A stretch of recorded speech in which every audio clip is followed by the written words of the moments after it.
África do Sul.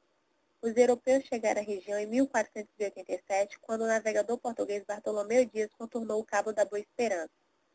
O sul da África, trecho estratégico na rota comercial para as Índias, era habitado por diversos grupos como os bosquímanos, os Hottentots, Khoi, os Xhosas e os Zulus. Durante o século XVII, a área foi povoada por protestantes holandeses, franceses e alemães, que fixaram-se na região e desenvolveram uma língua própria. No decorrer do século XIX, os ingleses tornaram a cidade do Cabo e venceram guerras contra diferentes grupos africanos. Angola, um país dilacerado. Angola está situada no sudoeste da África e até o século XV, antes do contato com os portugueses, era habitada por tribos que praticavam agricultura itinerante, criavam animais e pagavam tributos ao Reino do Congo. A colonização portuguesa transformou a região numa fonte fornecedora de escravos para o Ocidente. Após a Revolução dos Cravos, que pôs fim ao regime salazarista em 25 de abril de 1974, o novo governo português anunciou um plano de descolonização de Angola. Conflitos na Europa.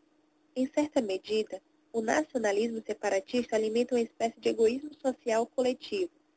Um exemplo marcante pode ser localizado na Itália, nos fins da década de 1980, com a formação da Liga do Norte, que pretendia separar o norte italiano desenvolvido e industrializado do restante do país bem mais pobre. A questão basca. Existem aproximadamente 2,2 milhões de bascos que vivem numa região de fronteiras entre o norte da Espanha e o sudoeste da França. Muitos deles reivindicam a formação de um Estado independente que abrangeria territórios franceses e espanhóis.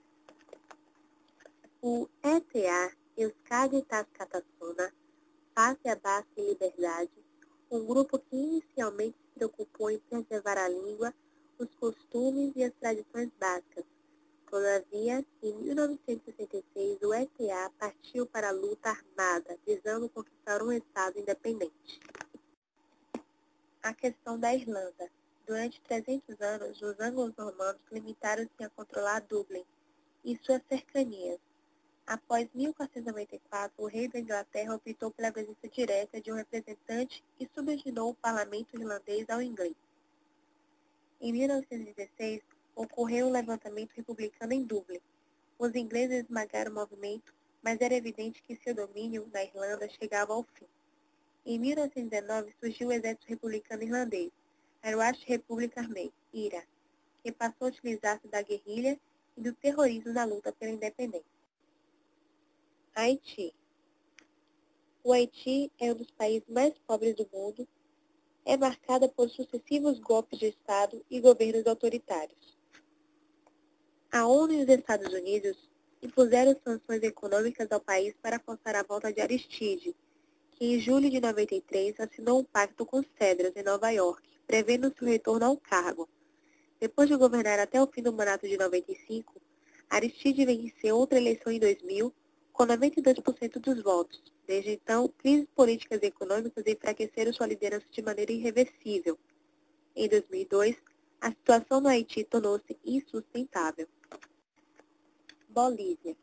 A economia da Bolívia é baseada principalmente na exportação de minérios e produtos agrícolas. O estanho é responsável por uma parcela significativa da economia boliviana. A falta de emprego e os lucros provenientes do comércio ilegal da folha de coca levaram milhares de camponeses bolivianos a migrar para os Chapare, região de maior plantio do produto. A produção da coca passou a ser uma alternativa à miséria e à fome dos camponeses. Colômbia. O conflito na Colômbia é protagonizado por guerrilheiros, narcotraficantes e paramilitares, que lutam entre si e contra as forças armadas, deixando os 40 milhões de colombianos reféns dessa luta. As causas da guerra que hoje o país enfrenta podem ser buscadas nos anos de 1930, época da crise do modelo político liberal.